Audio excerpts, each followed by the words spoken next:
नमस्कार। कभी सोचकर देखा है कि किसी देश की असली सबसे बड़ी ताकत क्या होती है? क्या वो जमीन है, बड़ी बड़ी फैक्ट्रियां, या फिर उस देश के लोग? आज हम इसी आइडिया पर बात करने वाले हैं, जिसे कहते हैं संसाधन के रूप में लोग। ये एक ऐसा नजरिया है जो आबादी को बोझ नहीं बल्कि देश की सबसे कीमती संपत्ति मानता है। चलिए इसे और करीब से समझते हैं। तो एक सवाल जो हमेशा हमारे सामने आता है, क्या किसी देश की बड़ी आबादी उसके लिए एक बोझ है या फिर एक वरदान? ज्यादातर तो यही लगता है कि ज्यादा लोग मतलब ज्यादा जरूरतें, ज्यादा समस्याएं। लेकिन क्या ये पूरी सच्चाई है या हम कहानी का सिर्फ एक ही पहलू देख रहे हैं? देखिए, जब लोगों की शिक्षा, उनकी ट्रेनिंग और उनकी सेहत पर निवेश किया जाता है, तो वही आबादी मानव पूंजी यानी ह्यूमन कैपिटल बन जाती है। आसान भाषा में कहें तो ये स्किल्स और नॉलेज का वो खजाना है जो देश की तरक्की की रफ्तार को बढ़ाता है, ठीक वैसे ही जैसे कोई फैक्ट्री या मशीन काम करती है।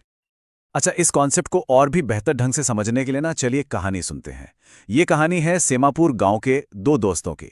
दोनों एक साथ एक ही जैसे माहौल में पले बढ़े, लेकिन उनकी जिंदगी ने दो बिल्कुल अलग अलग मोड़ ले लिए। कैसे, आइए देखते हैं। तो ये है सकल। उसके माता पिता ने उसकी पढ़ाई लिखाई को बहुत अहमियत दी। स्कूल की पढ़ाई पूरी हुई तो उसने कंप्यूटर में एक वोकेशनल कोर्स भी कर लिया, और नतीजा, अपनी शिक्षा और स्किल्स के दम पर उसे एक अच्छी नौकरी मिल गई। इतना ही नहीं, उसने अपनी कंपनी के लिए भी इतना अच्छा काम किया कि उसे प्रमोशन भी मिला। और अब मिलिए विलास से। उसकी कहानी बिल्कुल अलग है। वो बचपन से ही बीमार रहता था और उसके परिवार के पास ना तो उसके इलाज के लिए पैसे थे और ना ही पढ़ाई के लिए।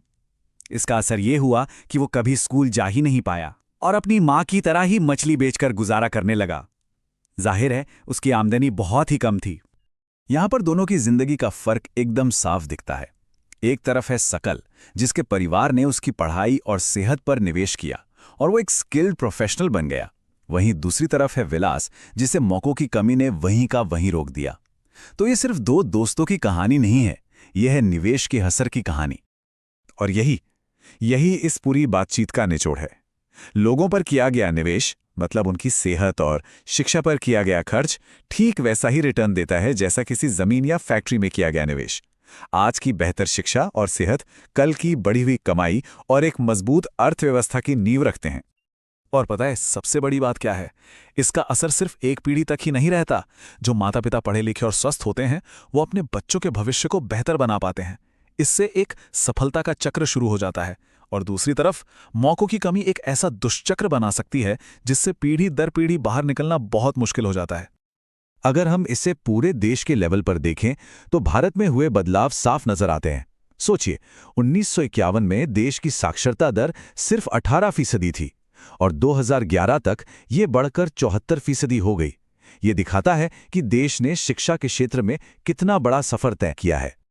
और ये कहानी सिर्फ पढ़ाई लिखाई तक ही नहीं है, सेहत के मामले में भी जबरदस्त सुधार हुआ है। 1951 में हर 1000 पैदा हुए बच्चों में से 147 बच्चों की दुखद मृत्यु हो जाती थी। 2012 तक ये आंकड़ा गिरकर सिर्फ 42 पर आ गया। आखिरकार एक स्वस्थ शरीर में ही तो एक प्रोडक्टिव दिमाग रह सकता है ना? तो हमने निवेश के फायदे तो देख लिए, लेकिन सिक्के का दूसरा पहलू भी तो है। तब क्या होता है जब इस इंसानी क्षमता का, इस पोटेंशियल का सही इस्तेमाल नहीं हो पाता? इसका एक सीधा सा और बहुत ही चिंताजनक जवाब है बेरोजगारी।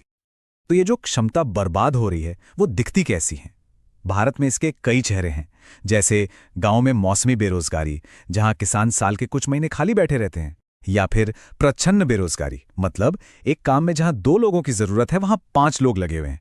और शहरों की सबसे बड़ी चुनौती, शिक्षित बेरोजगारी। हाथ में डिग्री तो है पर नौकरी नहीं। देखिए, बेरोजगारी का मतलब सिर्फ किसी एक व्यक्ति की आमदनी का नुकसान नहीं है। यह हमारे सबसे कीमती संसाधन यानी हमारे लोगों की बर्बादी है। जो लोग देश की अर्थव्यवस्था के लिए एक संपत्ति, एक एसेट हो सकते थे, वो एक देनदारी, एक लायबिलिटी बन जाते हैं। इससे पूरे समाज पर आर्थिक बोझ बढ़ता है। लेकिन क्या ये तस्वीर हमेशा ऐसी ही निराशाजनक रहेगी? बिल्कुल नहीं। उम्मीद की किरण हमेशा होती है। एक अकेला सही निवेश भी पूरे समुदाय की किस्मत बदल सकता है। चलिए इस चर्चा को एक ऐसे ही गांव की कहानी के साथ खत्म करते हैं। बस कल्पना कीजिए, एक गांव है जहां एक परिवार ने अपने बेटे को पढ़ा लिखाकर एग्रीकल्चर कॉलेज भेजा। वो एक एग्रो इंजीनियर बनकर लौटा और उसने एक ऐसा नया हल बनाया जिससे पूरे गांव की फसल की पैदावार कई गुना बढ़ गई। इस कामयाबी से गांव वालों में जोश आया और उन्होंने मिलकर एक स्कूल खोल दिया। फिर गांव की एक बेटी ने सिलाई सीखी और वो दर्जी बन गई। देखते ही देखते जो गांव कभी नौकरियों के लिए तरसता था, वहां शिक्षक, दर्जी, इंजीनियर जैसे कई नए मौके पैदा हो गए। ये ताकत है एक सही निवेश की।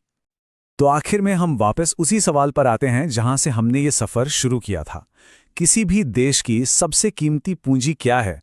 जमीन, बड़ी-बड़ी मशीनें या फिर उस देश के अपने लोग? इन कहानियों और आंकड़ों को देखने के बाद लगता है कि इसका जवाब अब हम सभी के लिए बिल्कुल साफ है।